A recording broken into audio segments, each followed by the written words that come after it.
R&B in the Bahamas. Global 99.5 FM reminds our listeners that the views and opinions expressed on this show are those of the host and guests and not necessarily the opinions of the owners of Global Communications Network and the operators of this.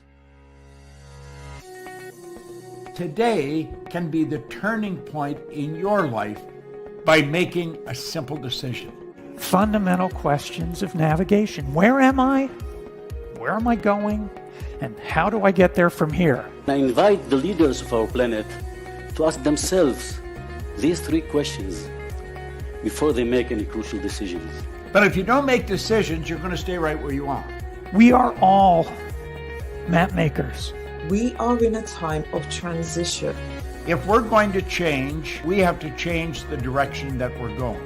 Our planet needs leaders who know where they want to go. When we change the direction we're going, then we want to make sure we're going in the right direction. Leaders who can see the big picture. Because if we're not, we're going to either go backwards or we're going to stay where we are. Recognizing the psychological and the spiritual shifts and changes that need to be made, often from the inside to the outside. To be able to shape your future, you have to be willing and able to change your paradigm. Complex journeys require navigation. The path to the truth is one such journey. This is your GPS. Hairstyling services provided by J.D. Edwards Salon and Spa, Palmdale Shopping Plaza, Madera Street. Accessories provided by Chevette Williamson Jewelry. Standout jewelry for standout women. Good afternoon, everyone. Welcome to GPS, Global Paradigm Shift on Global 99.5 FM. I'm your host, Michelle Malcolm, and as always, it's a pleasure to be in your company today. Thank you so much for tuning in and making GPS a part of your afternoon. So a couple of things I have to explain. First of all, on Tuesday's show, which turned out to be a really, hot show in terms of the number of people who called in, and we obviously didn't get to go as deep as I would have liked to as it relates to the problem solving. I had said that we would do part 2 today. But remember, I had said that I had already had another show planned for today. We decided here at the station that as opposed to me changing the show that I had planned, that I would give the team here at the station time to try to pull some guests together to do part 2 of Tuesday's show, because it's such an in-depth, it needs in-depth analysis. And as opposed to rushing to put together a show in 2 days, it was decided that we would tackle part 2 of that issue not this coming week, because I will be out attending my father's funeral, but the week after. Okay, so that's the first thing. Second thing, yesterday, I don't know if I was just excited to be getting off the air or whatever, but yesterday I said, tomorrow is TGIF. Well, clearly today is Thursday, not Friday. So that was my mistake. Tomorrow is TGIF show. We'll be doing an open line show. But today on Thursday, we are going to do the show that I had originally planned to do today. And you will notice that there's this gentleman sitting here in studio with me, no stranger to any of us here in the Bahamas. Mr. Halson Moultrie is the former Speaker of the House of Assembly, among many other accolades that can be attributed to him. And he has agreed to spend the next 2 hours with us talking about an issue that is equally as important to all of us. And that is, how do we elevate Bahamians so that we stop being second and third and fourth and fifth class citizens in our own country? How do we put more emphasis on elevating Bahamians so that we can enjoy more economic and social emancipation, as opposed to putting all our focus on what the tourist wants, and then we enjoy what's left? So this is what we're going to be talking about today. The way forward. I thought that this would be a very good conversation to have early on in the new year.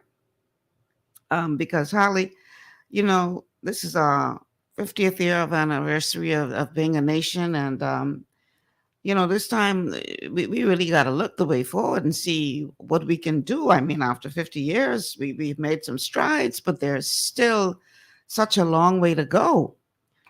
Yes, Michelle. First of all, let me express my deep sympathies to you Thank and you. your family Thank on you. the passing of your father. Thank you. And secondly, let me also say a happy new year to you and to your listening audience. 2023 is upon us. Yes, it To is. thank God that we made it, and we must be the factors that will determine our future. We can no longer sit on the sideline And just drift. and just drift Mhm. along.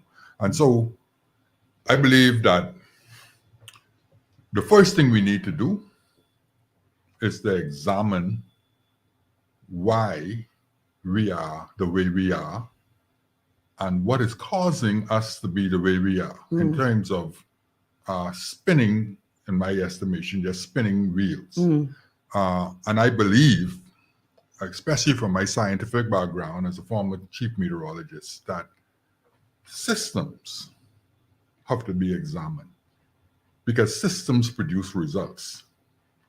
Third world people have a challenge in that respect. So we continue to look to the first world who created these systems. But we adopted these systems and we have bastardized these systems.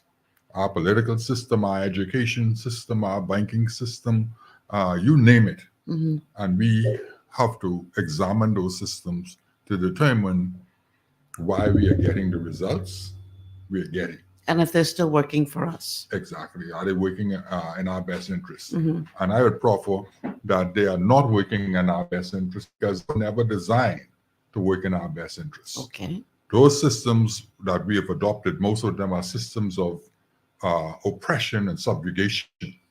They were designed to maintain the colonies that existed, whether it was French, English, or Spanish in our region. And it doesn't matter whether you favor a red color or gold color. If you use that system, the system is going to produce that result. Black or white, the system is going to produce that result. So what we've seen is, for example, one of the most fundamental systems that we use to develop our government is our taxation system. That system has failed us. That system that is based on consumption taxation, it has a philosophy that goes with it, where the government has to minimize the productivity of its people to maximize the revenue generated from duties and taxes and tariffs. So the question is, why is the industrialized first world using a system of income tax that has a philosophy of finding markets for its citizens and encouraging its citizens to be entrepreneurs and to be productive, to be creative, to market their produce to the world so that the government revenue is generated and increased based on the productivity of its people. And that is fundamental to the shift that we need. The second system that we need to really look at that has really been bastardized is our parliamentary democracy, the Westminster model that we have adopted. Well, let me stick a pin in that right there. I have, because I want to ask you a question as it relates to that. So we've got some folks on Facebook. One of them says, let me see if I can get this to come up now. Why is this not coming up? Okay, for some reason, okay, there it is. It says, hi, Michelle. Well, good afternoon, Michelle, and good afternoon, Bahamas. The one I was trying to bring up. I don't know why it's not coming up. Okay. It says, hi, and a big welcome to Mr. Moultrie and one of the best speakers of House of Assembly. Put that in your pipe and smoke it, all you haters. So let me ask you something, Al. because this is an elephant in the room and we need to deal with it real quick before we go any further in this conversation. There are some who are listening to this show out there who may be sucking their teeth right now and say, but this is a man who sat in the House of Assembly under the F&M. So how come he didn't know all these things then, what he know now? I think we need to let you address that, get that out of the way, and then we get into the issue. How would you respond to a person who says something First like that? of all, those are the spin doctors.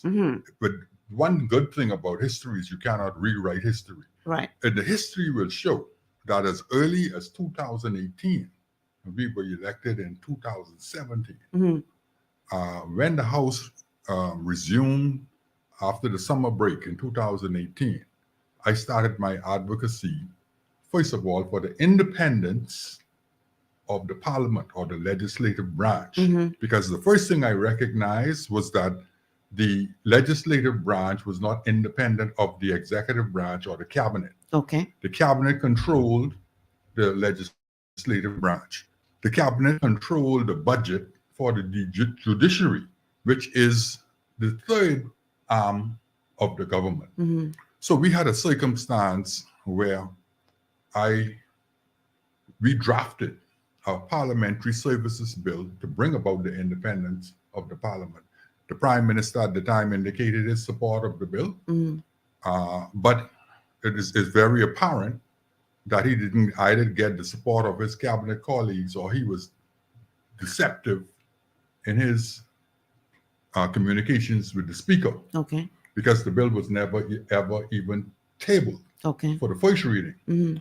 So I tried to get the system change, and basically on one occasion, the response I got from the prime minister was that I'm making his administration more challenging than it should be, and I understood why. Because what has happened over the years is the House of Assembly has become a rubber stamp of the cabinet. And I say that because right to this day, there are so many members, elected members, who are a part of the cabinet, that the cabinet walks over to the House of Assembly with sufficient votes to outvote the backbench and the opposition combined. And that makes the House of Assembly, which has the mandate according to Constitution, Article 72, to monitor and call to account the executive branch of the government. That's the function of the legislative branch. Now, the challenge that I had was that this was the first time in our history we had the speaker and the deputy speaker who were attorneys. So we would go to these conferences and we would see where the world is moving in terms of the parliamentary the Commonwealth Parliamentary Association, and the entire Commonwealth Parliamentary Association was moving away from this concept of absolute control by the executive branch, because it leads to corruption and plunder, because they are not answerable to anyone. The challenge we had in the Bahamas is because you were elected on an F&M ticket or on a PLP ticket as the speaker, those parties expect you to defend their position and to be difficult on the opposition.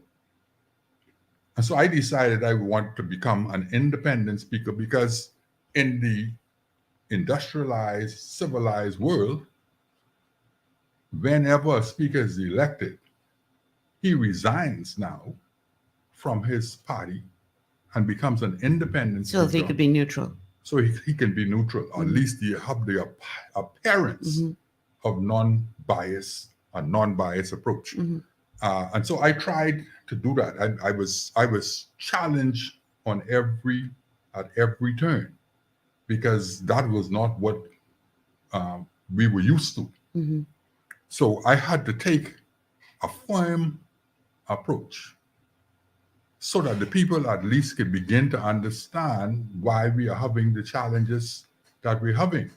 That if you vote out one party because of allegations of corruption, Within a 5-year period, you have to vote out the opposition that you place in government because of the same allegations of corruption. That's because there's no check and balance in the system, because the cabinet controls the courts, which is very sad. Careful how you say that now. I want you to go before no judge. The cabinet controls the courts. What do you mean by that? What I mean by that is the cabinet controls the budget for the judiciary. Yeah, clarify that. And the prime minister, through his appointments, also appoints a number of judges. And they supersede the role of the Judicial Services Commission. So we have on the bench, regrettably, some judges who are sympathetic to a particular party cause, and some judges who are sympathetic to another party's cause. The appearance of bias becomes almost apparent bias, which is not good for any judicial system. I'll take it a step further. Why is it necessary for the prime minister, whenever the government changes, to have his own commission of police? Why? What are they trying to protect? What is going on? Why, if you have a young commissioner of police with many years ahead of him, you need to change the commissioner of police to get a sympathizer, a party sympathizer, to be the commissioner of police. It only promotes corruption and plunder. So these are some of the areas that we really have to seriously look at. Because unless we change them, all of these slogans of a new day, or it's the people's time, it would mean absolutely nothing. Because the system is producing a proclivity and a propensity towards criminal activity. Wow. And the criminal activity is being almost protected by the beneficiaries of the plunder.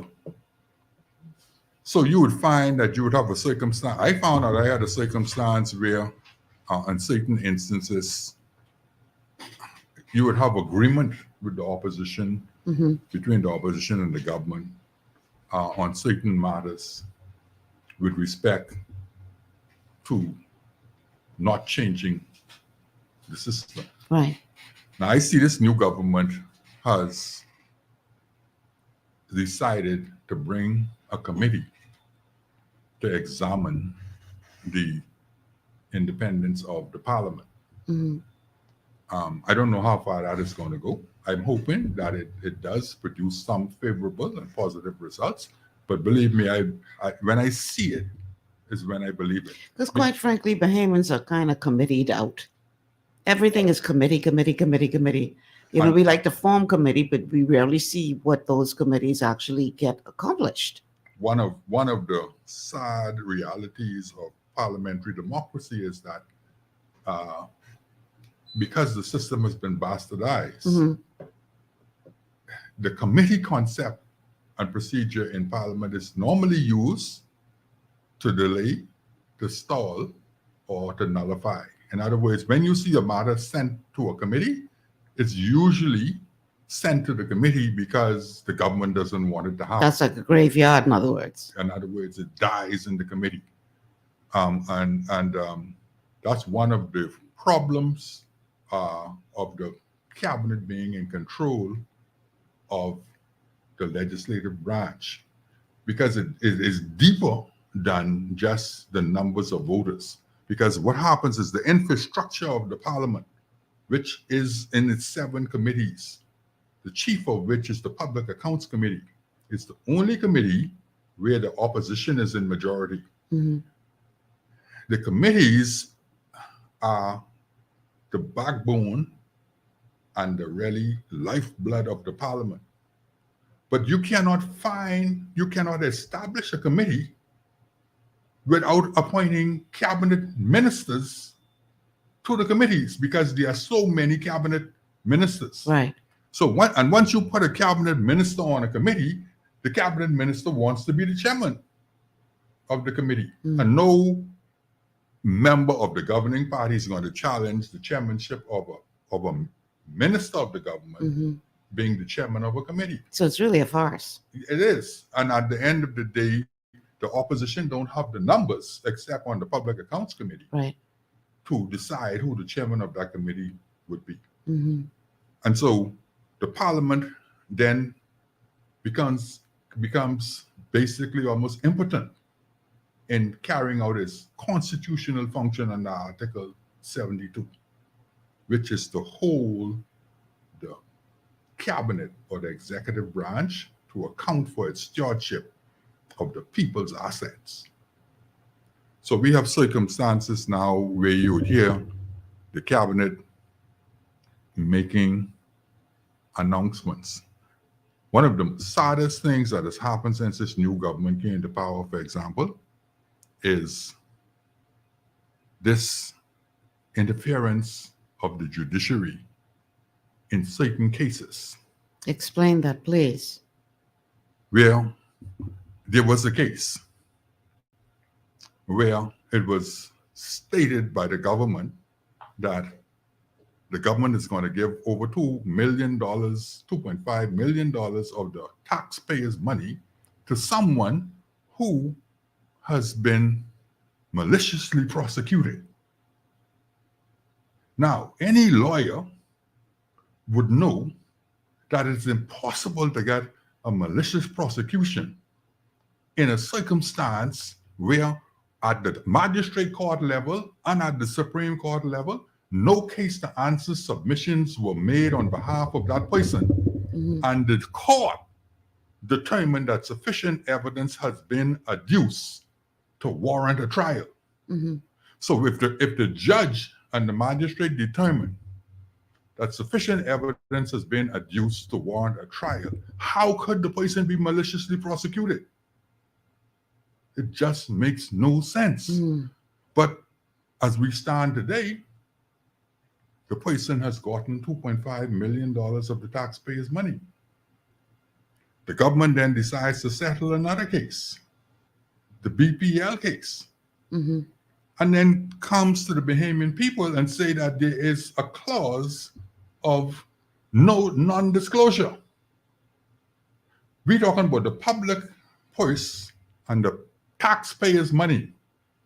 And the government is telling the Bahamian people that there's a non-disclosure clause in the settlement so that the government has no need to disclose the amount of the settlement and the terms and conditions of the settlement and or to whom monies were paid. That is absolutely ludicrous in a parliamentary democracy. Absolutely. And one thing with the Bahamian people have to understand is that case is different from the regular cases. The other cases were cases where the state brought a person to trial. Right. That case was a case where an individual person brought the state or an agent or agency of the state Right. to trial. So if you settle that case, you have to be satisfied that the person who brought that case had sufficient evidence and that case was sufficiently strong for you to settle it. But in so doing, with your non-disclosure clause, no one knows why you made that decision to settle. Who are you protecting?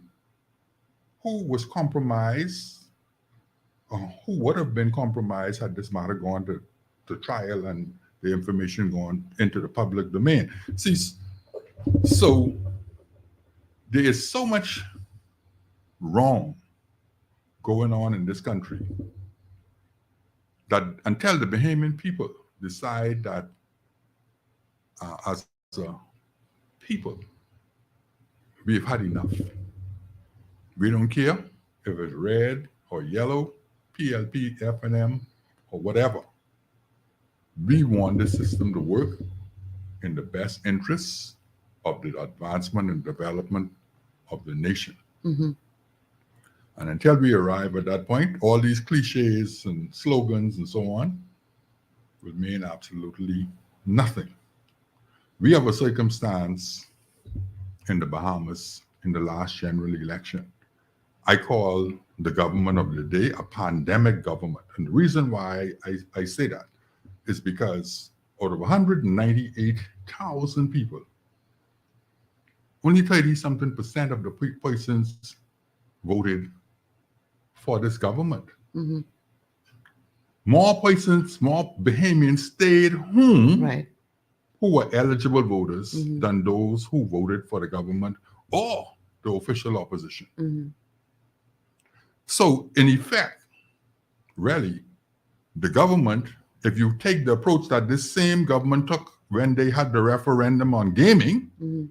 when the turnout was low, they said that it was only an opinion poll and they didn't abide by the results, and they licensed the illegal gambling houses in any event, even though the people who voted no. Right. Well, why didn't we take the same approach with the outcome of this last general election when the turnout was so low? When you had more persons that stayed at home, like some 68,000 or so persons stayed at home, and the governing party only got like 66,000 votes. Why would you accept that mandate Mhm. if you didn't accept the same decision of the people, which was a result of the same act of parliament, which is the Parliamentary Elections Act, to govern the referendum, and the Parliamentary Elections Act governed the last general election. But in the referendum, you say to hell with what the people decided, Mhm. and you put this scorn on the nation in terms of gambling, where people are waking up in the morning and like zombies heading to these gaming houses, hoping for success without process, something for nothing, plenty for a little bit. That kind of concept, that is what is killing our country. People need to understand that if you don't sow, you shouldn't reap. The Bible says if you don't work, you shouldn't eat. We need to get to the point where we make the kind of changes in this nation where we don't lose our sovereignty, because that's what I think is beginning to happen. Mhm. I think the Bahamas is beginning to be annexed by some of our neighbors, by the constant flow of illegal immigrants. Yes. Okay. We have to take a break. And I'm going to give Mr. Moultrie an opportunity to break all of this down. And we're going to look at it sector by sector, because he broke this down just now into 3 sectors or 3 areas of concern. So we're going to spend the rest of the show looking at them systematically. So we'll deal with one sector, then we'll go to the next, and we'll go to the next. And we invite you to be a part of this conversation. The telephone numbers to call: 3260271, 3260271, 3260272, 3260272. The WhatsApp line for text messages only: 801-0271, 801-0271. Stay with us. GPS continues after these words from our sponsors.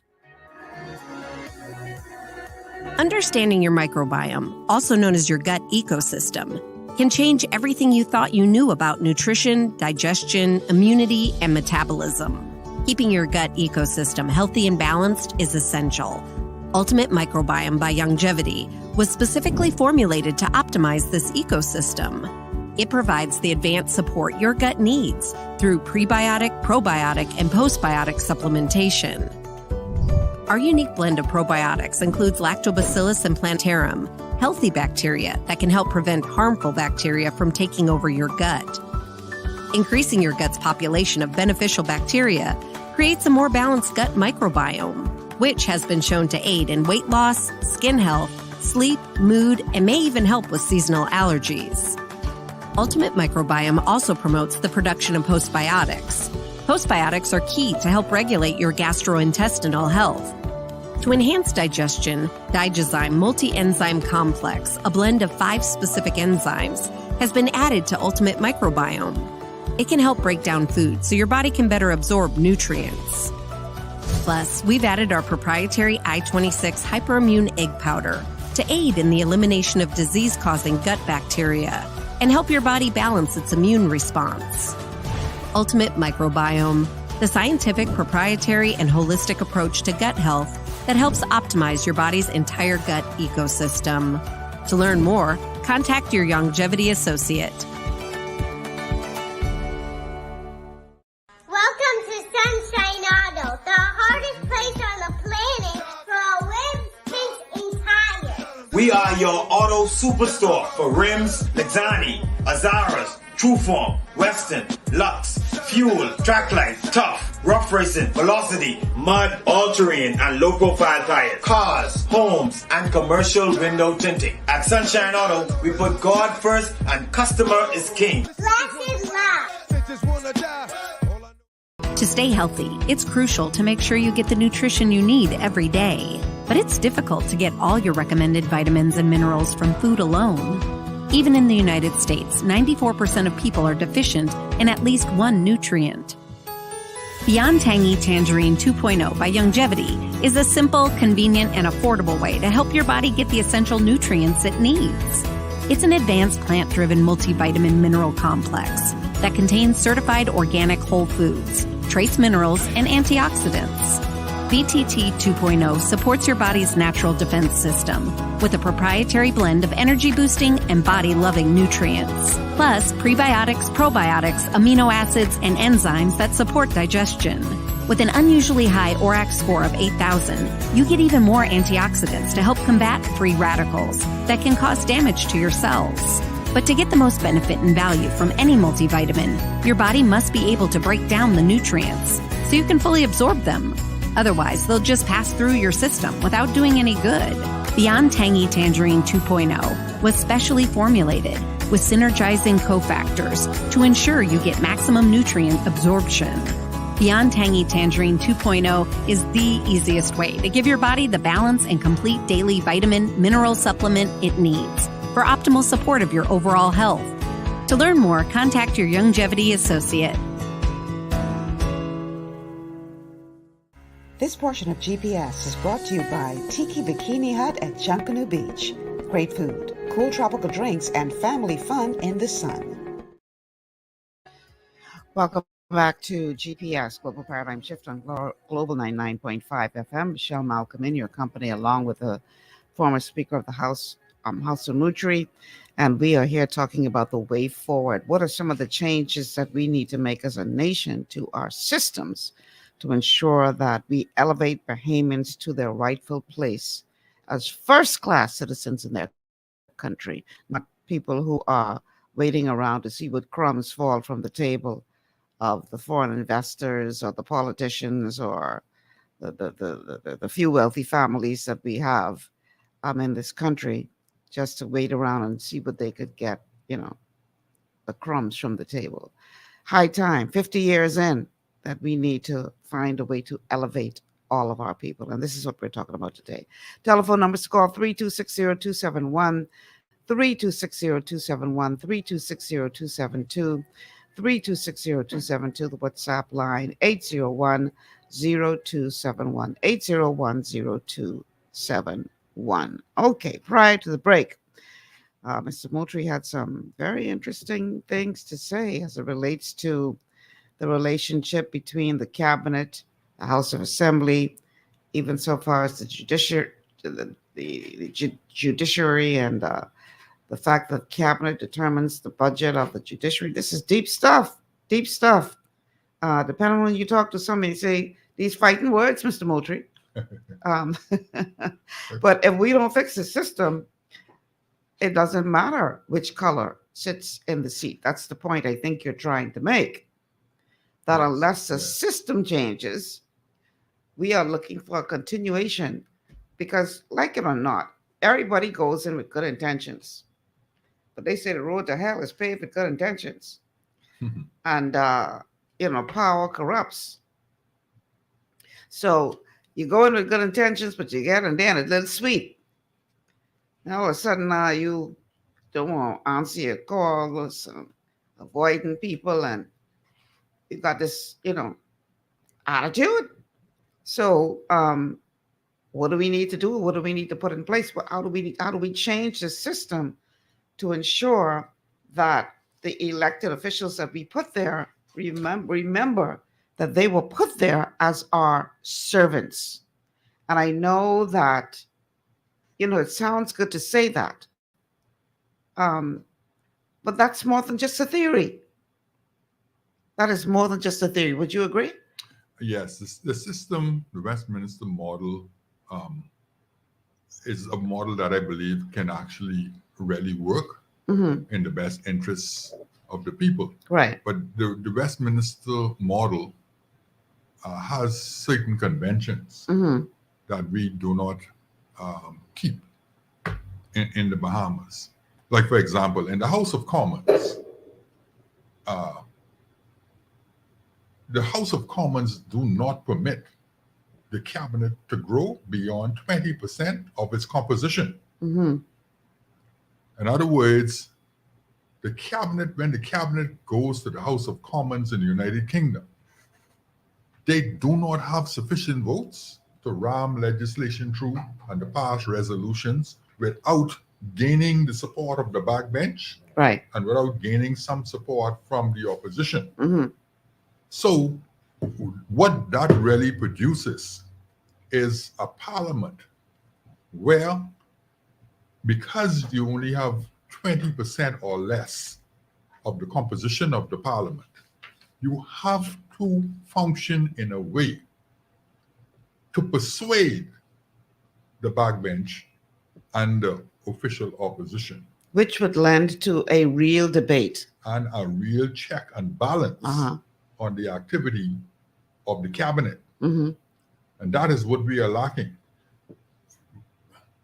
When you hear, and I advocated this, that all members of parliament salaries should be increased from the $28,000 to a much more reasonable and respectable because amount. People out there will hear you and say, oh, we're paying them enough as it is. But then if you want to stamp out corruption, see, the philosophy behind the increase in the salary, you have to look beyond the increase in the salary and look at the purpose for the increase. Right. The purpose for the increase is to kill the argument of the prime minister that he needs to assist more of his members with a higher salary by placing them in the cabinet. Because that is not the purpose of placing them in the cabinet. See, it costs the country much more to have a large size cabinet that is where the member is getting his member of parliament salary, he's getting parliamentary secretary salary or junior cabinet minister salary or a substantive cabinet minister salary. On top of that, he has vehicles at his disposal, spending expenses and other amenities that is not attached to a regular member. Right. So it's better to give a regular member $60,000 a year, for example, as opposed to the $28,000 a year. And you have no further expense that might be attached to the vehicles and all of the drivers and everything else, than to have that same member being made a part of the cabinet. And now all of this additional expenses is attached to that member so that the prime minister could feel more comfortable in knowing that he has these people as a part of his cabinet, and he, as he appointed them, he could disappoint them. So he can control, maintain a certain level of control, right? He controls the larger portion of his elected members to the detriment of the country. Because you spend more, you pay more for that, as well as you lose the effectiveness of your parliament in terms of controlling and making them accountable pursuant to Article 72 of the Constitution. And then it also protects from this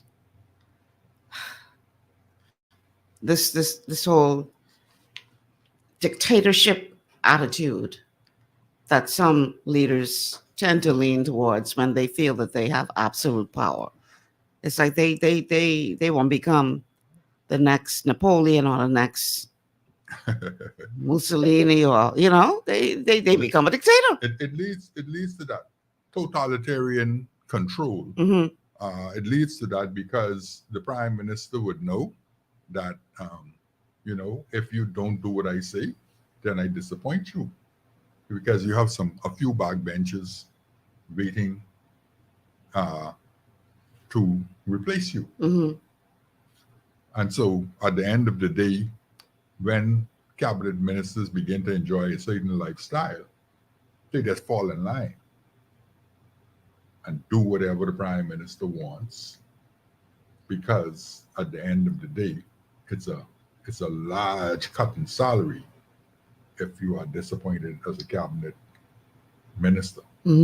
Whereas if all members of parliament were making a reasonable salary, Right. The parliamentarian would not lose as much if you disappoint him. And there would perhaps be, some people just greedy. So, no matter how much you pay them, they still can be greedy. But there would perhaps, if you were paying a higher salary, there would perhaps be less of an incentive to take something under the table than not. Would you agree? See, if you watch what is happening in the Bahamas over the years, prime ministers after prime minister have realized that it's not really good what is happening with respect to the members of parliament as the constituency size continue to grow. Right. It becomes impractical and almost impossible to really assist your constituents on the salary that you are making. So prime ministers would appoint you as chairman of a corporation. They would appoint you as a parliamentary secretary, as a junior minister, and then they would give you a constituency capital grant that you are able to have some funds to make expenditures in your constituency. Or they would also give you a constituency allowance to allow you to open an office to be able to meet the needs of your people in your constituency. But at the end of the day, all of that is only designed, in my estimation, to give maximum power and maximum control to the prime minister. I saw a video recently with former Prime Minister Hubert Ingram saying that there is a reason why under his administration and others, they never appointed parliamentarians to be chairman of these various corporations for a reason. And had anybody bothered to ask, then they would have explained why that is. And in his words, now we got egg on our face. He was referring to the situation with Adrian Gibson. So what you're saying makes a lot of sense if you consider that maybe one of the reasons why they appoint these people to these various positions is so they can find a way to increase the amount of money that they're making. But the problem is you then put them in a position where they can easily become compromised if they lean towards sticky fingers. And I'm not saying Mr. Gibson has. I'm just speaking in general. Now, that's an interesting point that you're raising, because the committee structure of the parliament is designed to take care of that circumstance. Okay. You see, the Public Accounts Committee is the committee of the parliament. First of all, people have to understand that the parliament is the high court of parliament. Okay. The speaker is the presiding officer of the high court of parliament. Mm-hmm. The constitution and the procedures of parliament give the parliament the authority to call persons and to bring papers before those committees, especially the Public Accounts Committee. Mm-hmm. Like Mr. Gibson should not have to be dragged before the courts. Mm-hmm. If the parliament was functioning the way it should. Okay. It should never get to the point where someone could be alleged to have done some of the things that they are alleging that Like, he how did did it get that far? over 4.5 years Yeah. without ever appearing before the Public Accounts Committee. Mm. And the reason for that is, what if the government didn't change? See, that's why the Public Accounts Committee must function. The Public Accounts Committee should have the power, and it has the power now since the former decision was overturned, to examine every action of the government, the cabinet, the various ministries, the directors, the permanent secretaries, and even contractors who are associated and affiliated with providing services to those ministries. Mm-hmm. The public accounts could call persons before that committee to make them prove that the government is getting value for money and that these contracts are not just padded and inflated so for somebody to receive kickback. But we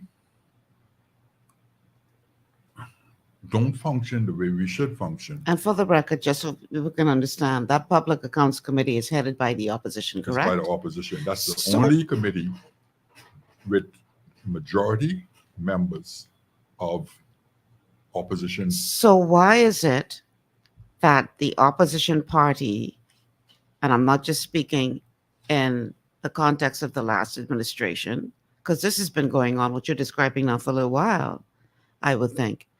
Why is the opposition that has that kind of power not using it to ensure that they keep the fire to the feet of the person sitting in power to make sure that these kinds of things don't happen? Why are they falling down on the job? Well, if you recall, I believe Hubert Chipman, when he was a member of parliament. Reese Not Chipman. Hubert. Okay. He was trying to bring an issue dealing with, I think, urban renewal Okay. before the Public Accounts Committee. Mm-hmm. And there was a ruling handed down by the speaker at that time. Now, the speaker took advice from the Attorney General office. And that was one of the first initiatives that I took as the speaker, to let the public know and the Attorney General Don't try and that the with Prime me. Minister that this speaker was not taking any advice from the Attorney General or the Attorney General's office. Why? Because the Attorney General is the attorney for the executive branch of the government. And it's clear in the procedures for the legislative branch of the government that the speaker should seek independent legal advice.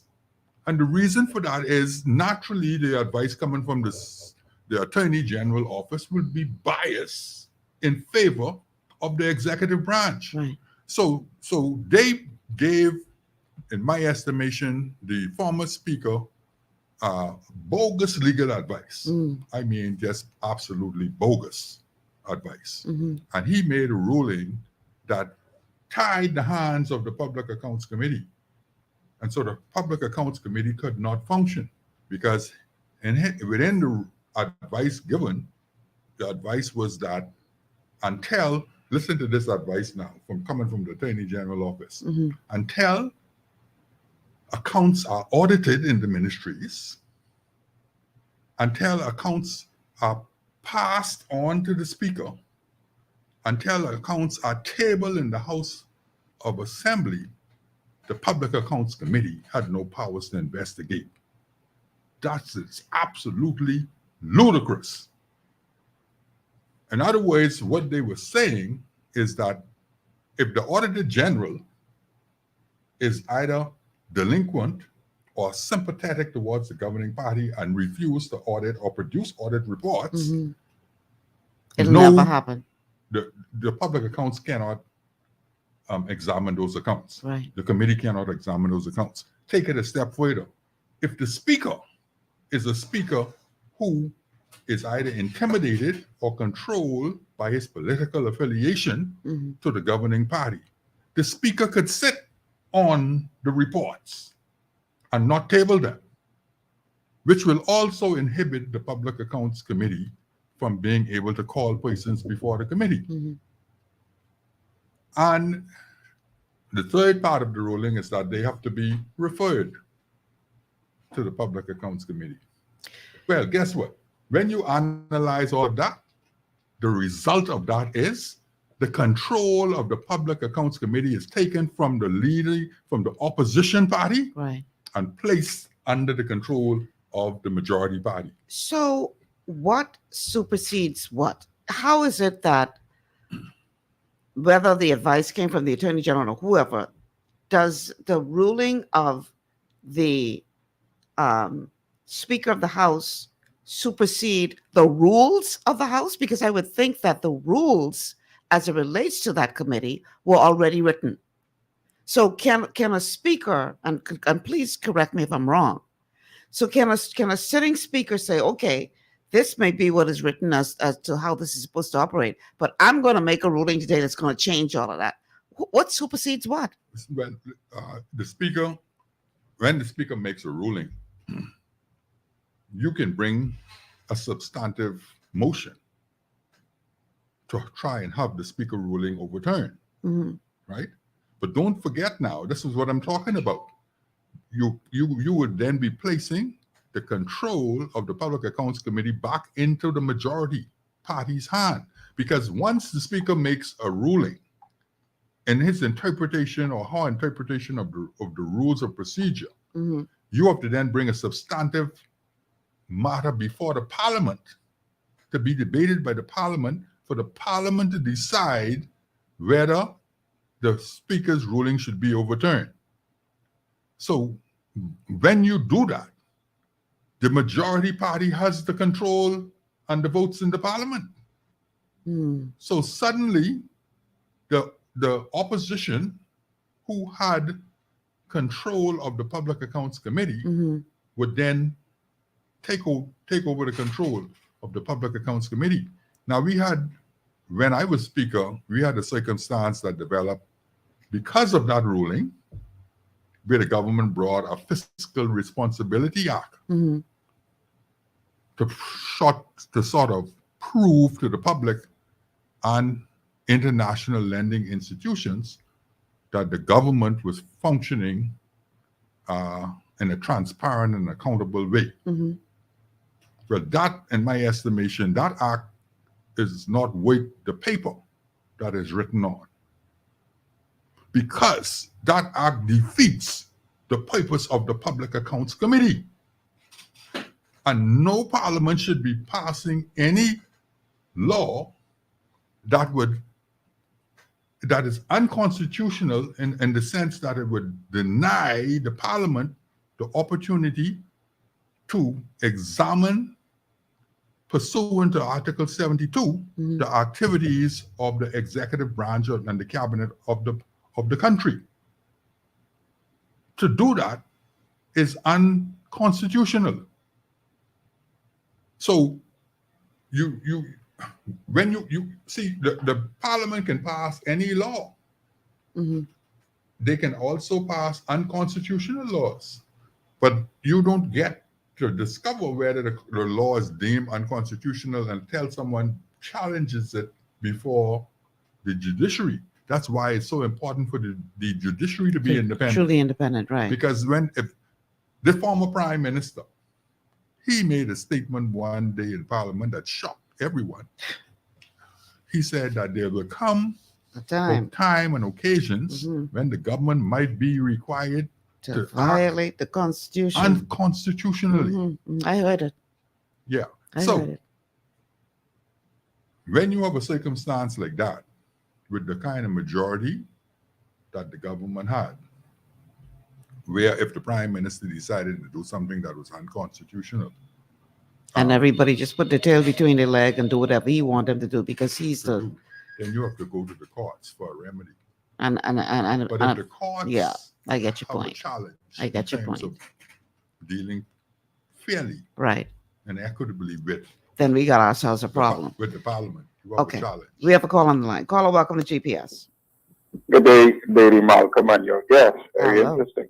Good Thank day. you. Thank you. My deepest sympathy. I didn't catch that your father had passed. Thank you. Okay, no problem. Mr. Moultrie, Yes, sir. listening to you and what you are saying, everything that you are saying is basically treasonous or criminal. And is Treasonous or criminal by whom? by the members of some of our members of parliament. The things that you are saying that they're getting away with and they do. My question to you is, obviously, it seems to be no accountability from these persons when they commit such acts. Is there a body of persons, or maybe even the king, that the nation can petition and complain to somebody? We got to be able to complain to somebody. Well, this is what I'm saying. That is why it's so important for the legislative branch, the executive branch, and the judicial branch to be separate. The whole concept of the Westminster model of governance is the separation of powers. It's based on the separation of powers, where each branch of the government can check the other. For example, the parliament has oversight responsibility of the executive branch by our constitution.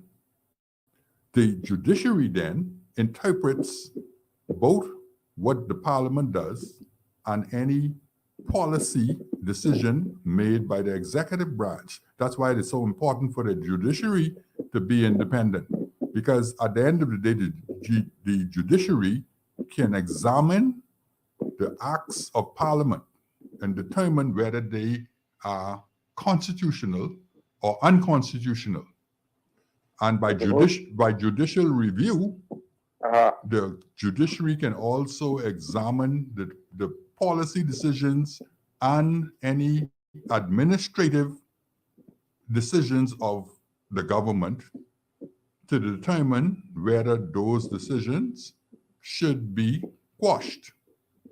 So the judiciary really is the arm of the government that interprets the activities of the other two branches and renders ruling is consistent with keeping the law. Mr. Moultrie, Yes. all of what you are saying, we know that. That is the way it should work. And like Lady Malcolm said, we've been down this road over and over again with each change of administration. But the prime minister seems to don't want to do anything about it so that it suits their purpose. My question again is, who do we turn to fix it? Because obviously they ain't fixing it. I'll hang up and listen to you and fix it. Thank you so much for calling. Well, the other alternative when the system collapses on you is for the people to rise up and to demand certain changes. That happened in Kenya not so long ago, where almost the entire parliamentary democracy was revamped and a new system was implemented because of the levels of corruption, the level of violence, the level of criminal activity. It had to be done. And this is some of the initiatives being taken now in the Commonwealth Parliamentary Association and Parl-Americas. They're taking some initiatives to allow the people to participate more fully. That's my next in question. the democracy. When you say the people of Kenya stood up, what did that standing up look like? What did they do exactly? Well, it got really, really bad in Kenya, where parliamentarians and so on were being murdered and so on. But we want to, we don't, And- obviously that's not the route we and want some to of go. their family Yeah. members. That's what I'm saying. We don't want to degenerate to that level. But Right. what I'm saying is, so the people decided, for example, if you look at the PAL America structure, Mhm. where there is a concept called open parliament. I know when I held the open parliament, people didn't understand that concept at all. Mhm. And that wasn't something that I came up with. That was something that is happening now in the Commonwealth Parliamentary Association, because in the past, in the United Kingdom, they used to have what they call Speaker's Corner, Mhm. where every so often the Speaker would open the Parliament and allow people to come and to answer questions, to speak on certain topics. Mhm. I tried to implement a similar system, right? But then again, the Cabinet Office was responsible and in control of government publications. Mhm. And all of the brochures and so on that I would try to get published. They would stifle. So that the people, the students can come and get documentary information Mhm. on how laws are passed, the history of the parliament, and the relationship between the parliament in terms of the separation of powers. All of those things were sent to the government printing while I was speaker. And the cabinet office, under the secretary to the cabinet at that time, frustrated every effort. And those documents to this day still have not been published and available, so that when persons visit the parliament, they can collect whatever information they want. Mhm. And that is the foundation of the change. You have to educate people so that they can understand the system and they can understand why what is happening is not good for the democracy, and it is not good, and it's not in their best interest. Mhm. So it's almost like asking a thief to explain his methods of stealing to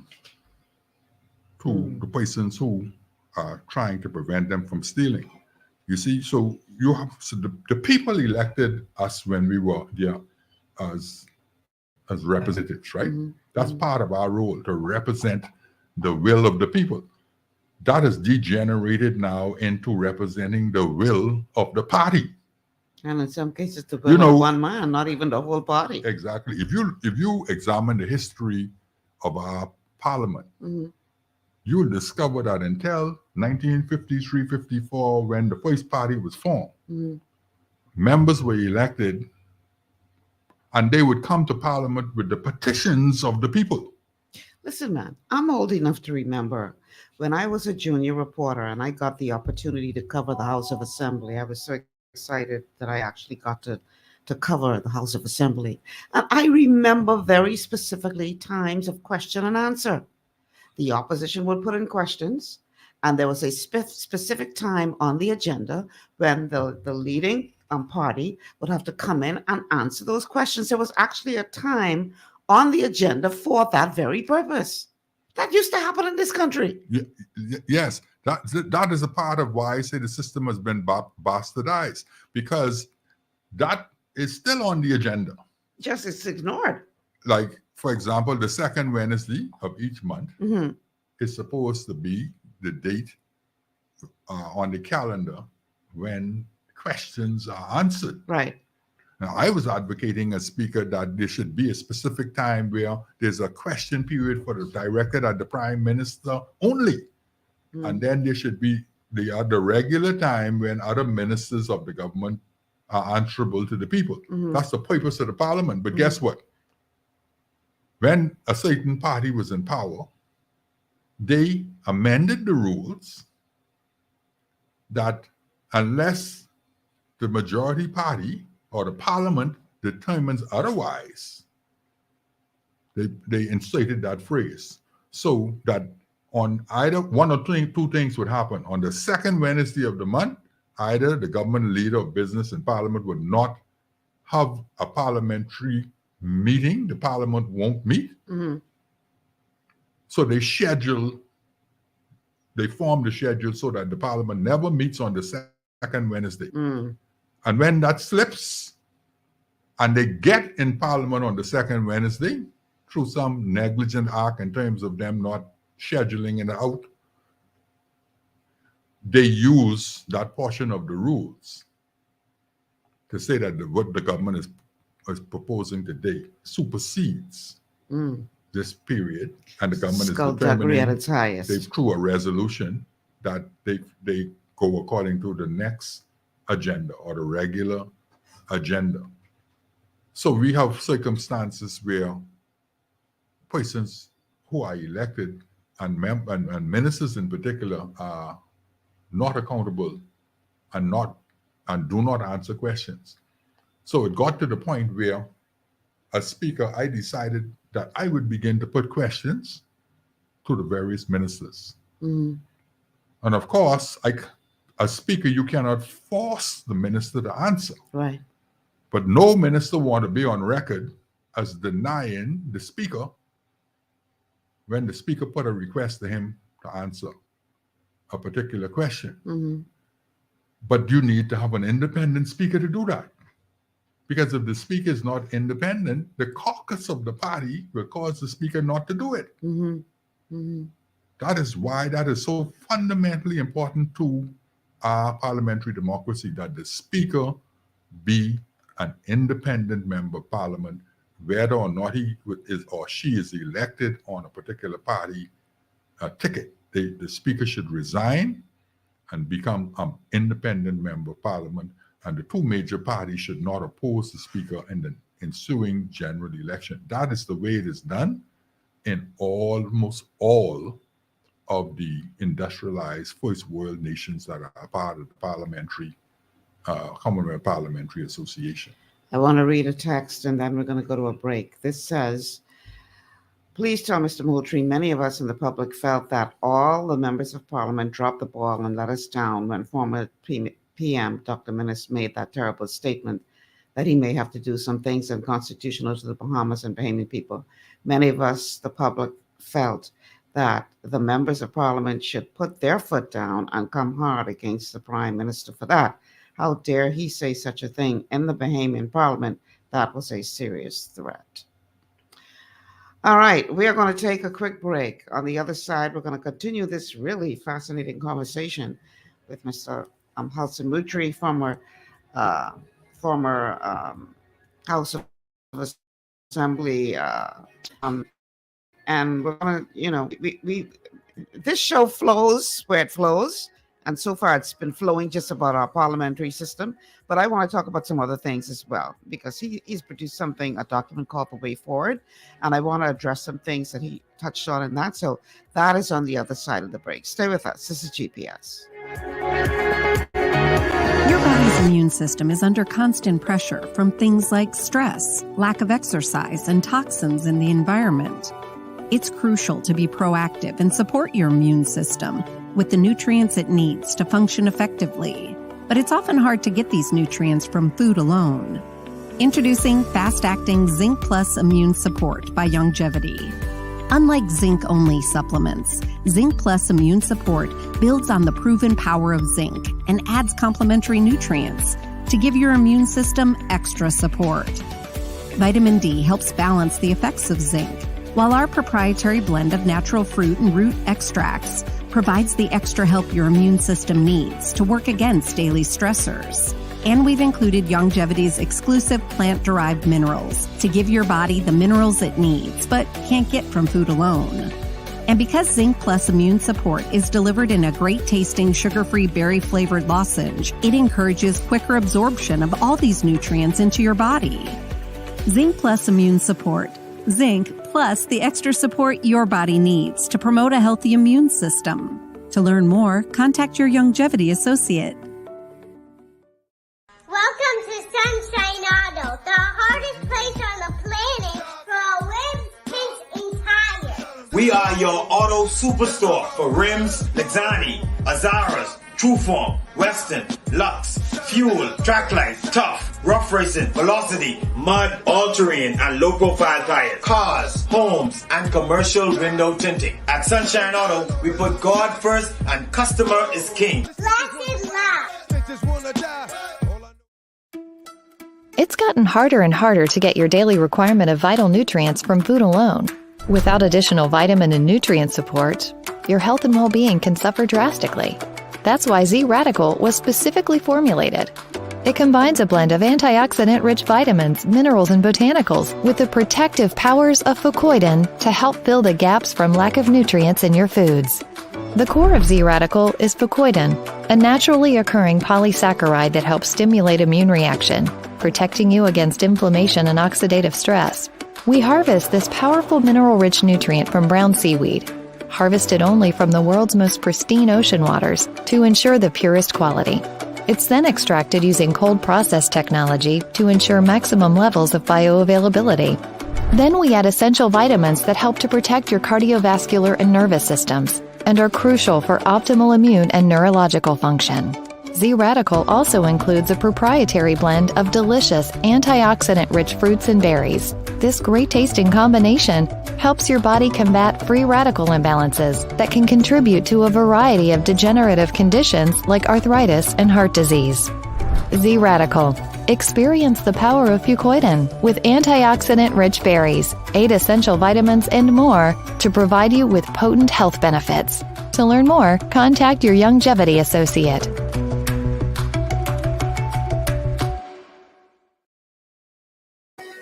And we are back. Welcome back to GPS Global Paradigm Shift on Global 99.5 FM. Michelle Malcolm here, along with Halson Moultrie. We're talking about the way forward, the changes that need to be made to the systems in the Bahamas so that all Bahamians can enjoy some of the wealth of this Commonwealth of the Bahamas. The telephone numbers to call, 3260271.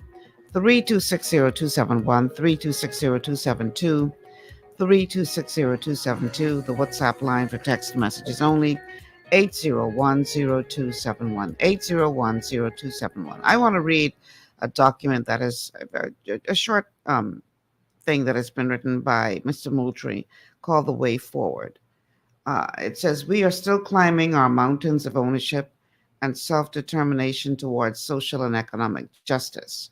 It's about time we elevate Bahamians and focus on us and thereby allow the tourists the spin-off benefits of our productivity as opposed to putting the foreigner and tourist first in our inferiority approach to national development, where Bahamians are featured as second-class citizens, job seeker citizens in a foreign investor-driven environment. If we are to sustain our sovereignty, 2023 and beyond demands this mindset paradigm shift. We must break the chains of colonialism and systems of oppression and subjugation that has released us from the prison cells to the prison courtyard. Boy, Holly, some serious words. I like the way that the late Bob Marley put it. We got to emancipate ourselves from mental slavery, because what Pinling and his associates did effectively was they brought in majority rule. But I dare say that many have argued, rightfully so, that they failed to usher in any kind of economic emancipation. And to this very day, we are still being held back by these chains of colonialism and systems of oppression and subjugation that have released us, as you put it, from prison cells to prison courtyards. We feel good because we get a little bit of freedom now. We're in the courtyard now, but there's still that big wall around us. More space. Yeah, we got a little bit more space. Anytime we need to do anything for our citizens, right, we still have to run back to master, and master have to come in and develop our tourism industry, develop whatever. We are to the point now. Fortunately, at least we could begin to build our own streets, right? Mm-hmm. But we are not. We have a service-oriented economy, which means that we miss two levels. of economic development. Mm-hmm. We miss the foundational element of being able to feed ourselves. We have no real agricultural industry Mm-hmm. in the country. We have no real industrial industry in our country. Mm-hmm. In other words, we don't know how to make anything. Everything we have on this desk, Imported. basically, is imported from somewhere. So what we are doing really is facilitating the productivity of other nation citizens. Mm-hmm. And we imposing double consumption taxation systems on our people. We have custom duties and all of the tariffs and so on associated, and on top of that, we put VAT on top of that. Mm-hmm. And you know, we don't seem to understand what VAT, the value added taxation system, is all about. That's another form of consumption taxation, right? And that basically the foundation of that growth of that was in the European Union, and the European Union wanted to have harmonization in the European Union with respect to its taxation. Mm-hmm. And they decided, okay, if you are gonna have, you have the raw materials, Mm-hmm. and you ship me the raw materials, and I move the raw materials to another phase of development, Right. I can add a value added tax Mm-hmm.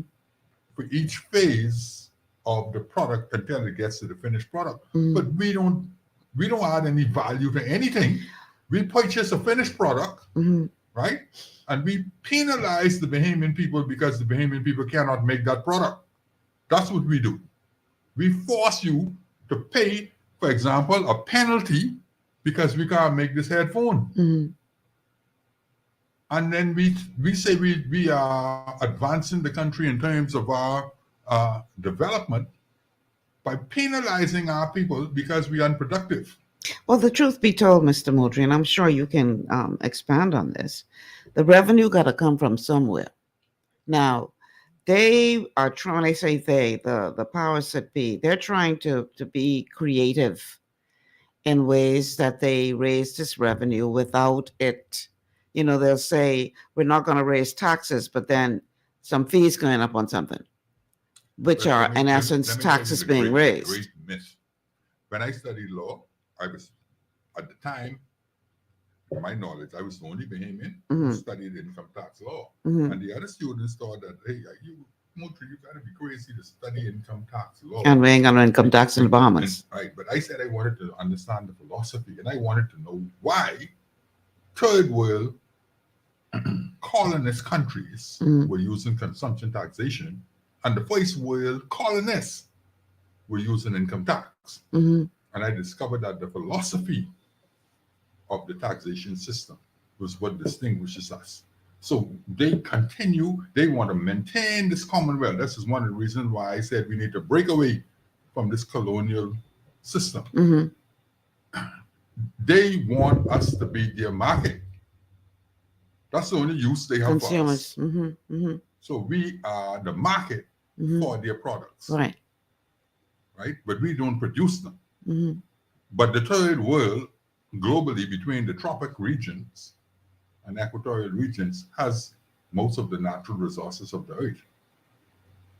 But what is interesting is most of the third world nations have to bring some first world nation who has developed all these systems of productivity Mm-hmm. to come in and to turn those products from raw material to a finished product. Mm-hmm. So we have natural resources in the Bahamas. We have persons talking about it all the time. Right. But what are we doing with those natural resources, with the bauxite and what, or the aragonite? Well, I could tell you what we do, and we allowing a handful of oligarch families to benefit financially from it, and to throw out a couple of jobs, and we should be happy that they throw out a couple of jobs in the process, and they will do everything that they could do and convince you that these things ain't have no value, but yet they've been mining them for so many years now. So if ain't no value in this, and I know they ain't in business just to be in business, why you keep doing it? Listen, I'm from Great Inagua. We have the second largest solar salt facility on the face of the earth Mm-hmm. in Great Inagua. But what do we do here? we create the salt in Inagua, and Ship we it out. ship the salt And then pay to bring it out, back in. and then Let them refine we it. have to bring it back in so the government could get its duty on the salt. Doesn't make sense. So when I was in meteorology, I used to go down to Andres. Andres was known for the development of farming, Mhm. right? And I'd go down to Andres, and I'd see we have crops that we could supply the country. But the government set up a parking house system, and the government would collect the farmers' produce And let it rot. and let it rot, dump it in the sea, pile it up out in Gladstone Road behind the bush, mounds of beets and onions and whatever else rotting down and so on. Why? Because the government needed the revenue from the imported products. I remember when Pierre de Puech was the Minister of Agriculture, when they put a moratorium on bananas. Mhm. And all of a sudden, when the revenue began to fall, they found all sorts of fault with the Bahamian banana. Mhm. It was too small. It had black spots on it. Mhm. It was inconsistent. Some of them was short, some was long, and every fault in the book Yeah. you could find. So we could go back to When truth be told, ours was a better product than what they were bringing in. we have the second largest barrier reef on the face of the earth in the Bahamas. And the Bahamas is sitting in a river in the sea. Mhm. It's the water that you see today in the Bahamas is not the water you will see tomorrow. Right. That's why it's always so clean and clear. Right. Fishermen coming from Japan, dropping 300 miles of cable and so on in Bahamian waters, destroying all the coral reef and so on, and we don't have a fishing industry in the Bahamas. The Hondurans coming, the Cubans coming, the Dominicans coming, poaching in Bahamian waters, but we can't develop as a people a fishing industry in our country. That is why I say we need to begin to focus. Because when we focus that way, if we develop a fishing industry and start from the Southeast Bahamas, we would also assist ourselves with the illegal immigration problem immediately. Because we would have so much activity on our southern borders. We almost import immigrants from the south to penetrate and to come into our country. So we would cause an economic center to develop in the Southeast Bahamas and take all that burden off the government in subsidizing all those settlements and so on that are not producing anything. But they're Bahamian citizens and they have to live at the same standard as any Bahamian citizen in New Providence, Eleuthera, Abaco, or Grand Bahama. So you have to provide the services for them. So we have to really examine what we are doing, because what we are doing makes no sense. Makes no sense. Scientifically, economically, you name it. We may feel that we are doing some good because we got majority rule and our people of our hue or skin color appear to be in control. And we cannot get a But job. they only in control, listen, take it from me. We can get a job in a bank Us now. black people only in control of the black people. We only oppressing and subjugating the black people using these same inheritance systems that we are using today. Wow. The white people who've been over the years oppressing and subjugating us are not affected by what we're doing to our own people. I want to read a couple of Facebook comments. Dale Ellis says, "Oh my God, that's exactly true. We've released from the prison cells to the prison courtyard. If he never said anything, if he never said another word, he said more than enough." Matthew Simmons says, "Trust me, the government is playing stupid." Well, I don't think that the government is playing stupid. I think that the government is playing smart based on their agenda. I think the government is playing us for stupid. So, you know, I don't think that this is by accident that any of this is happening. If we look at our educational system, for instance, we were talking about it during the break. That's intentional. I remember as a student of what is called the government high school back in My the alma day. mater as well. That's right. Some of the finest citizens of our country went through that institution. And back in the day, that institution was highly regarded to the degree where it was the preferred institution as opposed to a private school. It was a better school than the private schools offered in terms of the quality of education that that school gave to its students. And some of the best and brightest of the country went through the halls of the government high schools. Many of all of the leaders, really, from the Pinling era, etc., all of them went through government high school. So what did they do? They realized now that this school was producing independent thinkers, educated, independent thinkers. So a decision was made, and I remember interviewing the late Darrell Roll about this because he was the Minister of Education at the time the decision went into effect. And his argument was, we realized that we had limited resources and all of the resources were being poured into this elite school, and only a handful of students were coming out of this elite school and benefiting from the limited resources we had, to the detriment of all the other students who went to the other government schools that weren't being afforded the same degree of education. So we decided to balance the playing field so that everybody received the same level of education. With all due respect to the late Darrell Roll, that is absolute foolishness. Because my attitude is this: you have something that is clearly working. The government high school was clearly working in terms of the quality of students that school put out. So as opposed to finding a way to uplift the others, you can dumb down to one thing which you have, and this is no disrespect to any student of government high school who came in after the common entrance, because the school is still putting out good students.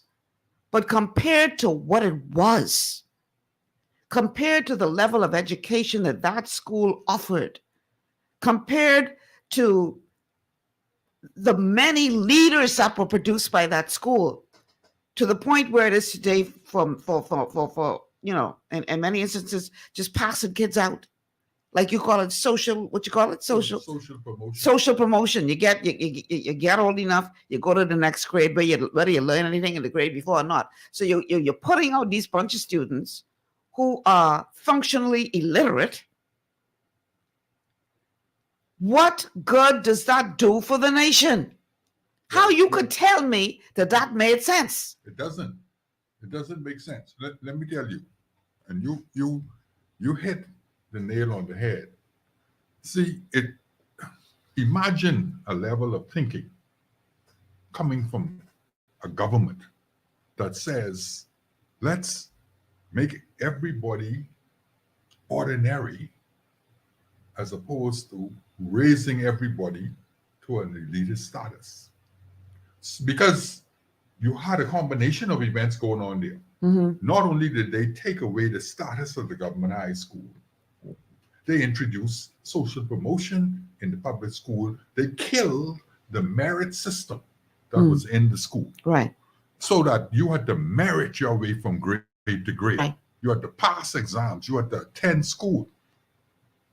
They decided you didn't have to pass exams anymore. You didn't even have to attend school anymore. Now, when you tell a child something like that, what do you think the child is going to do? The child is not going to attend, not going to study to show themselves approved. Everything that system represents is contrary to even the basic fundamental scriptures who talk about wisdom, knowledge, understanding, and studying to show yourself approved. But you needed a population. See, that's politics. Mm-hmm. Politics doesn't make sense and it's not logical for the most part. But for the politician whose main goal is to stay in power, maintain mm-hmm. power, mm-hmm. it makes sense To at him, the expense to of have a lot national of development. ignorant people who you could just beat the goatskin drum, Right. give them Throw some little bit of little crumbs. marijuana Throw little and crumbs some here and there. liquor, Mm-hmm. and get them to vote for you. Mm-hmm. That's what we have degenerated. So we're to. talking about putting your personal interest and desire to hold on to power over national development. Exactly. And sadly, that is the case in most Black third world countries. We're not isolated in that fact. Mm. But you see, the Bible talks about that too, you know. Woe unto the country, the Bible says, when a slave becomes king. Yep. Why? Because the slave knows that he's only king over the slaves. But he still has to go to master. And if you examine what is happening in the Bahamas today, every time we need to get some release or some assistance, we have to run to the master concept. Now, see, we got to take a break, but I won't talk about that because one of the reasons, whether you realize it or not, that Hubert Minnis had to call an early election is because he needed a new mandate, ran out of money.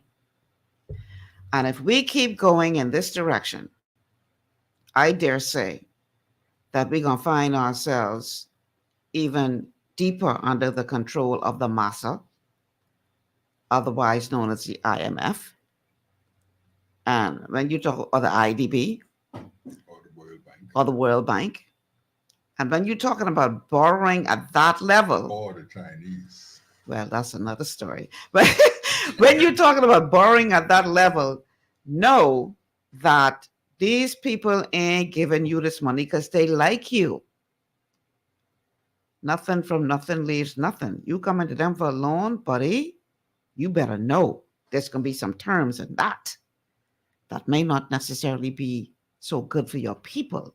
But when you put yourself in a position where you ain't got no choice, then what? We're going to talk about that on the other side of the break. Stay with us. This is GPS on Global 99.5 FM. At Lee Air, safety is our #1 priority. Flying since 1996, we offer scheduled flights into Fresh Creek and Mangrove Key Andros and Great Harbor Key, Berry Island, twice daily, 7 days a week. Affordable charter services are also available to anywhere in the Bahamas and the Caribbean. Lee Air Charter Services. Call 225-3267, 702-7127, or 322-1317 for reservations. Understanding your microbiome, also known as your gut ecosystem, can change everything you thought you knew about nutrition, digestion, immunity, and metabolism. Keeping your gut ecosystem healthy and balanced is essential. Ultimate Microbiome by Longevity was specifically formulated to optimize this ecosystem. It provides the advanced support your gut needs through prebiotic, probiotic, and postbiotic supplementation. Our unique blend of probiotics includes Lactobacillus and Plantarum, healthy bacteria that can help prevent harmful bacteria from taking over your gut. Increasing your gut's population of beneficial bacteria creates a more balanced gut microbiome, which has been shown to aid in weight loss, skin health, sleep, mood, and may even help with seasonal allergies. Ultimate Microbiome also promotes the production of postbiotics. Postbiotics are key to help regulate your gastrointestinal health. To enhance digestion, Digizyme Multi-Enzyme Complex, a blend of 5 specific enzymes, has been added to Ultimate Microbiome. It can help break down food so your body can better absorb nutrients. Plus, we've added our proprietary I-26 Hyperimmune Egg Powder to aid in the elimination of disease-causing gut bacteria and help your body balance its immune response. Ultimate Microbiome, the scientific, proprietary, and holistic approach to gut health that helps optimize your body's entire gut ecosystem. To learn more, contact your Longevity associate. For all your building needs, it's Carib Construction and Project Management on Gladstone Road. We build it all: schools, homes, hotels, and more, including structures requiring a Phase 3 electrical contractor. We also provide project management services. The first step towards your dream building begins at Carib Construction and Project Management. Call us at 376-1556 or 341-4466. One of the things I love about the mailboat is their relationship with Bahamas Air. I can earn travel points on my international freight and redeem them when I fly. For me, online shopping is easy with Mailboat's U.S. addresses and regular freight delivery to Nassau. Plus, I can always prepay customs and freight, and they always notify me when my package arrives. Yeah, a lot of people think the Mailboat is just for shipping, but they also offer a safe and secure storage facility at affordable rates, all in a central, convenient location. We also offer passenger service into Freeport multiple times per week with a seating capacity of over 450 persons. With family movies on large screens, one hot meal included, and on-board lounge for snacks and soft drinks. We're the Mailboat. We're bridging people, products, and places.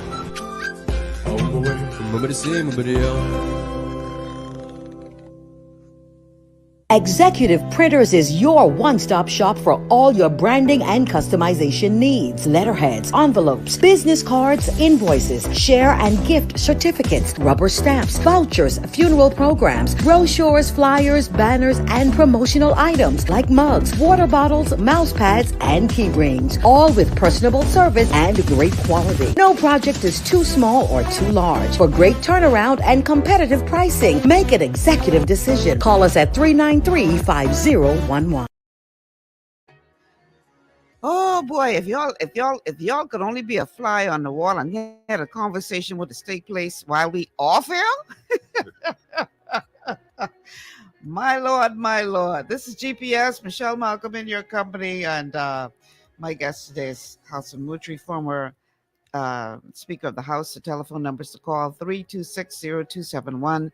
326-0271, 326-0272, 326-0272. WhatsApp is 801-0271, 801-0271. We are talking about the way forward, changing the system. Because that's the only way it's going to happen. We got to find a way to change the system. Jillian Bartlett on Facebook says, unfortunately, the system won't change until we unite. When will we again? The government rising, licensed department, and the roads are worse. It must make sense. You know, the thing is this, there are other territories where the taxation is far higher than what we are paying, but so is the quality of life. So they could see where they're getting something for their money.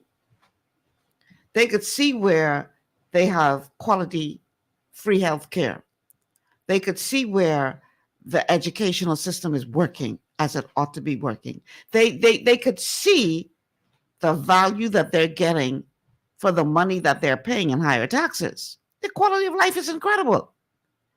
Here, we want you to pay through your nose for a quality of life that is less than desirable. I mean, it doesn't make sense. And let me tell you what I believe is partly responsible, outside, of course, of the corruption and plunder. Right. Right? We have an unnatural growth in our country. We have an illegal immigration problem where that segment of our country appears to be growing at a faster rate than the indigenous Bahamians. That segment is putting an enormous burden on the Bahamian citizen. Imagine you get 350 to 400,000 persons as your indigenous Bahamian citizens, and you're taxing them to support 800,000 or more citizens, many of whom are not paying the taxes like the Bahamian citizens are, and many of whom are sending a lot of the revenue and the monies that they generate in the Bahamas out of the country. Right? So you have to basically find new money every month. And so the government needs to fix our illegal immigration system. Someone just sent me a tape out of Abaco, right? What sort of government is it that you have in a nation that you can't even maintain your own sovereignty and your own borders. You're talking about the one where the man was taking video of people lined up for jobs, or you're talking about the one with the housing, with the shanty housing, town? the Okay. one with the shanty towns. All right, the government is announcing to the Bahamian people Right. that they are not permitting anyone to develop shanty towns and houses. Meanwhile, but we got this defiant illegal immigration group in the country that is actually defying the country government. Well, listen, man, I saw, on the news a couple of weeks ago.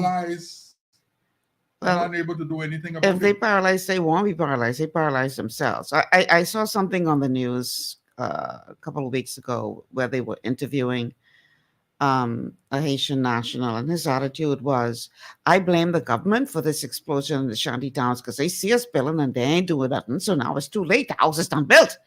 This is what this man said to the news crew that was interviewing him. And I'm sitting there with my arm full and saying, well, by doggone it, these people really got plenty nerve. Well, you have to understand that they came out of a circumstance where they've seen people hacked to death. Yes. And they're walking over dead bodies. Yes. And persons are not even concerned about removing the dead bodies out of the streets and so on. They basically have destroyed their country. And while I'm sympathetic to the illegal immigrants, especially coming from Inagua, my father was a businessman. We did a lot of business in those days with the boats coming and the commerce and so on between the two countries, right? Right. But you cannot, as a country and as a government, permit the annexation of your country by another country. And I am convinced that the Haitian government is trying to annex the Bahamas by continually supporting the movement of their people into our country. You know what is another problem that we have? We have allowed this to fester for so long that there's a serious infiltration at multiple levels of our system where persons are sympathetic because either they have familial ties, are descendants of, or are being paid by. So they are intentionally looking the other way. A major problem that, for instance, I understand was happening in Abaco is that whenever they do decide to raid, by the time they get in the community, ain't nobody there. Because clearly somebody tipped them off to say, we getting ready to raid your community on this day and this time. Clearly, it don't take a rocket science to figure out that that is what is happening. So this may sound draconian, but I believe that a major part of the solution to this problem is we have to do some kind of forensic audit of every system from the House of Assembly, from the cabinet straight down, to find out who is who has what ties. Because if you have a person who is sympathetic to what is happening, clearly they are going to make decisions. You know, call it okay. Clearly they're going to make decisions or tip people off or turn a blind eye to what's going on. Because listen, I come from this.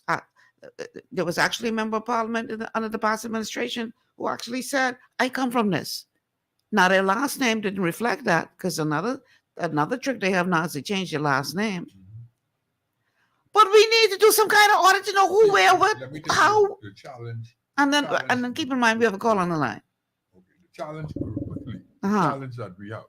I'm from Inagua, and I've seen that happen with the Ticks and Kickers community in Inagua. Right. See, once people begin to commingle, then my blood is flowing through my children's veins. Yes, of course. And my wife, if she is a foreign person. I'm not saying you don't have a right to exist if you find yourself to be in that position. But do you have a right to hold certain positions that could possibly but allow you to areas influence like, some things? Areas like the Defense Force, Immigration, police, customs, any institution in our country that controls and maintains the sovereignty and the borders of the country, you really should look at them carefully and make sure. Look at the background. Do something. Not just regular. You cannot permit too many, or I would even go as far as to say regularized Bahamian citizens. Gotta be careful, to man. occupy those positions Because all of them have attachments to another country. It is what it is. We have a call on the line. Caller, welcome to GPS. Good afternoon, Michelle. Hi. I'm listening to yourself and your guests, and I don't disagree with too many things he is saying. Mm-hmm. However, my concern is, as a former politician, he was, might still be, it's amazing the way things has become so clear when these fellows leave office. I have so many friends who were politicians and now former politicians, and when you talk to them, all of a sudden everything is clear about it. But if someone like me, who was never even in a position to sit around the table to make a difference, I'm just out there frustrated. So when these guys are literally in the room, they have the ear of those who are in charge, they have the ear of the public. And when they have the opportunity to really grab the bull by the horn, they, I don't know, all of a sudden they go blind too. Caller, did you tune into the show late today? Yeah, no, I heard it from the beginning. Okay, so you heard what Mr. Moultrie said in defense of his actions. Okay, but you still say what you say. Okay. And his defense is the defense that everybody gives, and that's the defense those who in power now will give when they leave, and those who will come after. All I am saying is it's people like us who are on the outside who's never had that privilege. We just keep continuing to add the same old thing over. Let's let him respond because we're running out of time. Thank you for calling. First of all, let me absolutely disagree with you in his categorization of me as the regular and typical politician. If I was a regular and typical politician, I would perhaps be still a member of the Free National Movement and maybe even still be in the House of Assembly today. I took a position early with respect to the system and the position that I held. As a matter of fact, let me put this on the record so this person who is dropping this poison seed can understand something. The Speaker of the House of Assembly, Halson Moultrie, represented the people of Nassau Village as a member of Parliament for free for 4.5 years. I never received $1 as a member of Parliament for the Nassau Village constituency. The only remuneration that I received from the government while I served was the salary of the Speaker. And the records could prove that. And I challenge anyone to dispute that statement. I did not receive $1 from the public treasury as a member of Parliament for the Nassau Village constituency. We have another call on the line. Caller, welcome to GPS. Good afternoon, Michelle Malcolm. Good afternoon. Good afternoon, Mr. Halson Moultrie. Good afternoon, sir. How are you? How you doing, sir? How you doing, sir? I'm just good. How are you, sir? I'm okay. Mr. Moultrie, you mentioned earlier that for stalling tactics when an administration that don't want to do what is right for the people of the country, they form these committees. You said that, right? I said that is how the committees have been used in the past, and that is how they were used when I sat as Speaker. Yeah, so that's the tactic they used, right? Yes. Okay. Now you know that the tactic has been used, but you as the Speaker, why didn't you intervene and to see that, these stalling tactics, we got to do better and make them corrected, because it's a detriment to our country. I mean, when you're talking about the illegal migration thing, Dion folk, Dion folks, Carl Badley and Dion folks, right? Hello? We're listening. Go ahead. We run out of time, so I need you to make a point. Yeah, Ken, right? And they have, they have at least affiliation to Haiti, okay? And the traffic, and even with the courts, with all the stalling, with them, can't break the house down, can't arrest people, can't turn the light off, all of this, right? The Attorney General, the minister folks with the fraudulent Shantytown committee was a big fraud from the beginning straight to the end. And he knew it himself. Stuff like that. And these persons just go off into, I guess, their leisure life to live off of what they gained after they came in on the second or third term. And look at what the country has to endure for men who be in politics. Carla, I need you to get to your question because we're running out of time. Yeah, my question is, when you were sitting in the House of Assembly, why didn't you say, well, these committees, all of these different committees and stall tactics that are used by these politicians, you put your foot down, none of that. Well, because you know better. Thanks for calling. Let me answer you, because you are very, very wrong with that assessment. And the record of the House of Assembly would show that on multiple occasions, as Speaker, I took the ministers off those committees to try and get those committees to function. The difficulty always was that we didn't have sufficient members outside of the cabinet ministers to form the committees if you took the ministers off. But they attempted to make the committees function. Now, the problem also that we faced in doing that was that the members who were on the backbench from the governing party were not prepared to go against the wishes of the cabinet. So for reasons which you've already explained. Yes. So the Speaker hands basically was tied in that he didn't have the options to make those committees work. And I spoke out against those committees almost every time the House met. I would call those committees out for not meeting, for not reporting.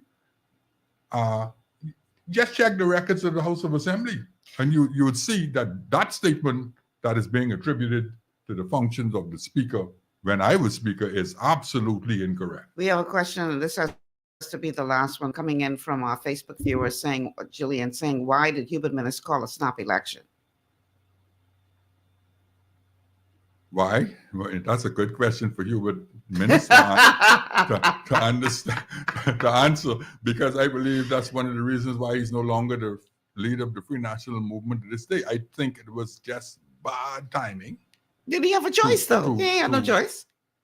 He may not have had a choice. He may have found himself in a position as a consequence of the need of the government to borrow, where he was forced to have a new mandate before any loans were given. Right.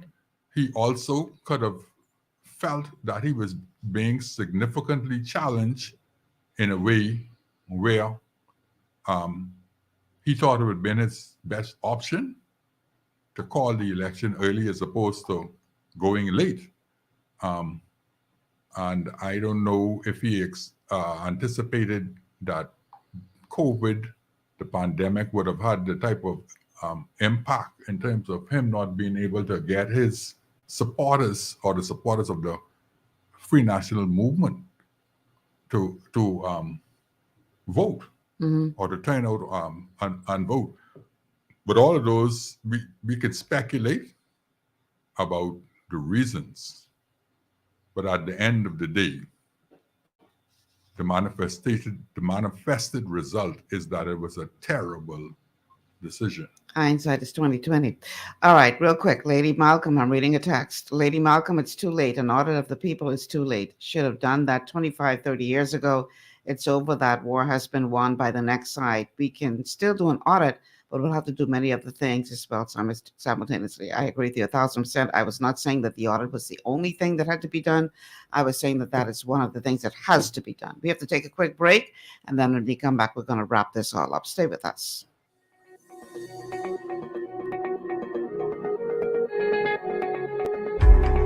Blood sugar levels play a key role in your appetite, weight gain, and overall health. When you have a blood sugar spike, you can feel confused, dizzy, and even have increased cravings. Eating carbohydrates, sugary or fatty foods, and not exercising can all cause blood sugar spikes. But now you have help in managing blood sugar levels. Sweeties by Youngevity was designed to help support healthy blood sugar levels so you can power through your day. It's a synergistic blend of minerals, herbs, and nutrients that have been proven to support healthy blood sugar levels. Sweeties includes chromium, an essential trace mineral that's known for its contribution to healthy blood sugar levels and improved metabolism of carbohydrates, fats, and proteins. Cinnamon bark has been included for its naturally occurring antioxidants and support of a healthy heart. And we've even added gymnema. It's been used in Ayurveda for centuries to help promote healthy blood sugar. All the ingredients in Sweeties work together to give the best support available for blood sugar control. Sweeties, the blood sugar support supplement from Youngevity that helps control cravings and manage blood sugar levels through your day. To learn more, contact your Youngevity associate. Welcome to Sunshine Auto, the hardest place on the planet for rims, paints, and tires. We are your auto superstore for rims, Lexani, Azaras, Trueform, Western, Lux, Fuel, Trackline, Tough, Rough Racing, Velocity, Mud, All-Terrain, and low-profile tires. Cars, homes, and commercial window tinting. At Sunshine Auto, we put God first and customer is king. Blessed love. As you age, factors like health, weight, diet, and lifestyle can all impact your bones, joints, and general mobility. Even everyday exercise can lead to wear and tear on your body. Over time, you might start to experience stiffness or pain due to damaged joints or connective tissue. Ultimate Glucogel by Youngevity was created to help you limit the effects of wear on your joints. It delivers a daily dose of collagen-rich gelatin your body needs for joint elasticity and maintenance. Ultimate Glucogel contains a 1-to-1 ratio of gelatin and glucosamine sulfate, which is a key building block of your bone matrix, cartilage, ligaments, tendons, and connective tissue. Gelatin's unique blend of amino acids not only help with muscle and joint health, but also has been shown to provide additional benefits for the brain, skin, and hair.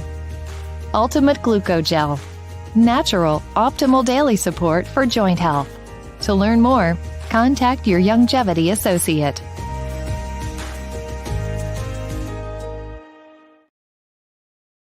All right, we only got 2 minutes left, and I want to give 1 minute to Mr. Moultrie to give us his final thoughts. We covered a lot of ground today.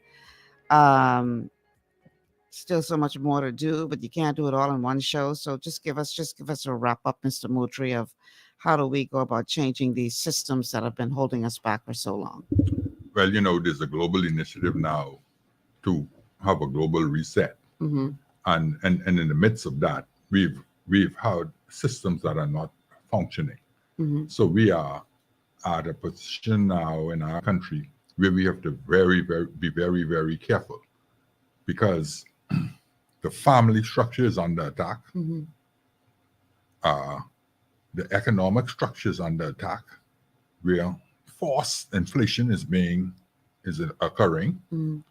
It seems as if there's a release of a medical attack in terms of the same pandemic under different guise, right? Alleged. And so we are facing a critical situation in the Bahamas. So we really need some non-governmental organizations to hold the government feet to the fire. That's one thing that we lack in third world countries. We need those non-governmental organizations that have a specific focus on specific areas, and to keep constantly bringing attention to those areas. Then we need an educational system. Need you to wrap it We up. Need you to definitely need to revamp our educational system. Yeah. So there's so many things that we need to do. Right. But I believe there's hope. It is never too late. That's why I agree with you. Never what too you late to do the right advocated. thing. It's never too late to do the right thing. Got to stop you there. It's 4:00. Mr. Moultrie, thank you so much. I think I want to invite you back when we do the show on the solutions to the immigration problem, you and several others. Thank you so much for being here. Thank you. It's a pleasure. Gotta go, y'all. 4:00 tomorrow is actually a TGIF open line show, and I hope to see you all there. And I want y'all to call, and I won't be talking myself. You got to call in and participate. All right. So I'll see you guys tomorrow. I'm Michelle Malcolm. Thank you so much for tuning in. Have a good afternoon.